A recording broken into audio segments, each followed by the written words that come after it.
मेरा नाम शबाना इफ्तिखार है और मैं फाउंडर एंड सीईओ हूँ वर्क जनरेशंस की।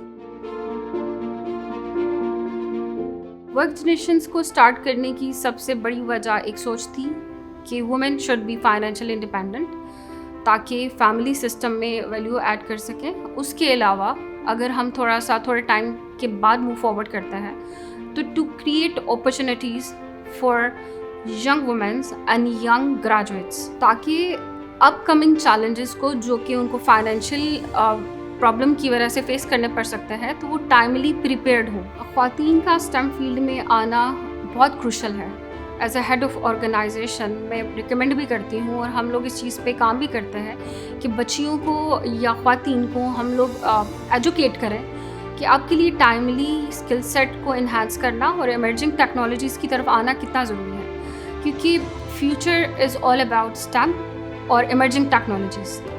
आप एआई की तरफ जा सकते हो, आप डेटा साइंस की तरफ जा सकते हो, आप लोग साइबर सिक्योरिटी के जा सकते हो, आप एमएल एआई की तरफ जा सकते हो, क्योंकि ये फ्यूचर है। पाकिस्तानी सोसाइटी में या ओवरऑल फैमिली कल्चर में कुछ फैमिलीज़ अलाउ नहीं करती बच्चियों को घर से बाहर जाना, तो वो घर बैठ कर ही डिफरेंट सर्विसेज दे सकती हैं इंटरनेशनल क्लाइंट्स को, और उस आईटी में ग्रोथ बहुत है। ख़वातीन ने ट्रेडिशनल जो बिज़नेस मीन्स थे उनमें आईटी को टेक को एम्बेड करके बहुत ग्रोथ की है। स्पेशली अगर हम बात करते हैं ई कॉमर्स की, जो लड़कियां पहले कुकिंग करती थी उन्होंने कुकिंग चैनल्स बना लिए, जिनको मे बी स्टिचिंग आती थी उन्होंने ई कॉमर्स स्टोर खोल दिए, फैशन ब्रांड्स बना लिए उन्होंने।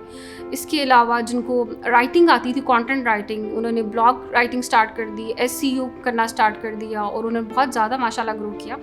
तो आईटी ने लड़कियों को घर बैठ कर इनेबल किया। मैं नॉर्मली एक दिन पहले ही अपना जो अपकमिंग डे है उसका जो एजेंडा है या जो मेरी ऑलरेडी मीटिंग स्केड्यूल्ड है उनकी एक पूरी लिस्ट होती है।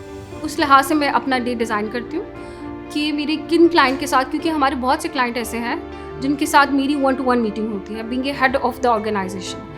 तो उसमें हम लोगों की रिपोर्टिंग होती है कि हम लोग कैसे काम कर रहे हैं। अगर उनका कोई फीडबैक है या उनको कुछ इश्यूज़ है, क्वेश्चंस हैं, तो मुझे हैंडल करने पड़ता है। इसके अलावा जो डिपार्टमेंट हेड हैं, अगर उनके साथ कोई ज़रूरी मीटिंग है, other than that normal interaction team के साथ सिर्फ सलाम दुआ हो जाती है। उसके अलावा बहुत ज़्यादा इंट्रैक्शन नहीं हो पाता। टारगेटेड अभी मैं देना चाहूँगी ग्रेजुएट्स के लिए, या वो बच्चे जो अभी कुछ बनना चाह रहे हैं या जिनके आगे अभी पूरी एक जर्नी है।